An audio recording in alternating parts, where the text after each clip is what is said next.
Hello everybody, how you doing? This is Fahad and this video is about the CSS selectors. A CSS selector select an HTML element which you want to style, and we have discussed this thing in the last video. The selector selects the HTML elements which you want to style. We have divided the CSS selector into the 5 different categories: the simple selectors, the combinator selectors, the pseudo-class selectors, the pseudo-element selectors, and attribute selectors. But in this video we are only going to learn about the simple selectors. So in the simple selectors, consider it as a type of simple selectors: the CSS element selector, ID selector, class selector, universal selector, and a grouping selector. Okay, I'm gonna explain each one of these selector in a VS Code, so you don't have to worry about it. Alright, so we have the basic structure of an HTML file. Let's just write the code for the selector. So first of all, as we know, we have to use the style element to use the CSS within an HTML document. So first of all, we're gonna write element selector. Alright, so for the element selector, you have to write the name of the selector which you want to style on.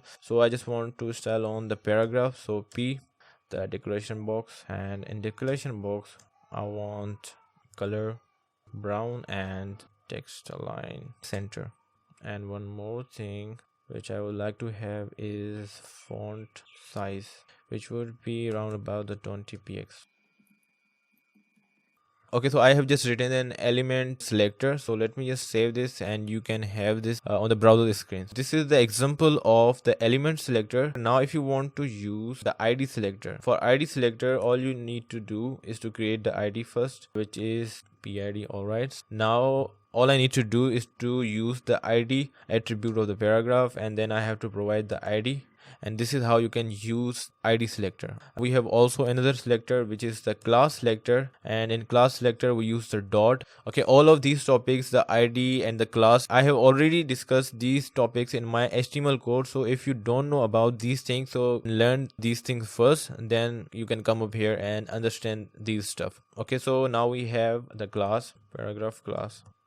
Okay, so this is how you create class selector. So if you want to use the class selector, you have to use the attribute of the class that is available in every element. So you have to use that class. So now you can see that we have that styling. So if I just copy this without styling and with styling, all right, so okay, if I provide the class within that element, it will get rendered with the styling. But if I don't provide him the class attribute, then it won't get any kind of a styling. Okay, so this is how you use the class selector. And in class selector we have one more thing, that you can also specify the element in a class selector. For example, in this scenario I want to use the paragraph element of this class. What does that mean? That whenever you are using this P class, it will only affect the paragraph element. Okay, otherwise it won't affect anything else. So if I just remove this and I want to use the heading here, and in heading I'm also providing the name of the class, and save it again. Now you can see that we don't have any styling that we provided in the class on my h1 element, because I have specified here that the P class will only affect the paragraph. Alright, so if I just write the h1 here, now in this scenario this class will only affect the h1 element, not the paragraph. So let me just save it, and you can see this is how it works. Okay, now we have to use the universal selector. And what is the function of the universal selector? It selects all the elements of your HTML document. For using the universal selector, you have to write the star sign. Alright, so this is it, and now you don't have to provide these attributes.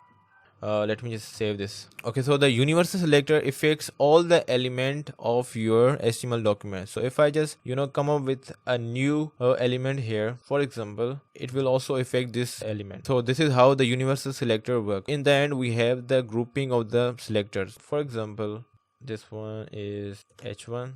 Let me just copy this h2 and P. In the grouping selector you use the multiple selectors but with the same styling. Alright, so in this example I have used the 3 different element selectors, the h1, h2 and the p1, but with the same styling. If I just run it, it will come up with the same result because we have used the same styling. Alright, so there is a better way of doing the same thing. So if you want to use the same styling on the multiple element selectors, all you need to do just to write comma h2 and comma p and delete this code. Let me just save this. It obviously won't affect, so if I just change the value just to show you the difference. Okay, now you can see that this is how you can also write the CSS grouping selectors. This is all for this video. If you really find it useful, hit the like button and subscribe to the channel, and bye bye.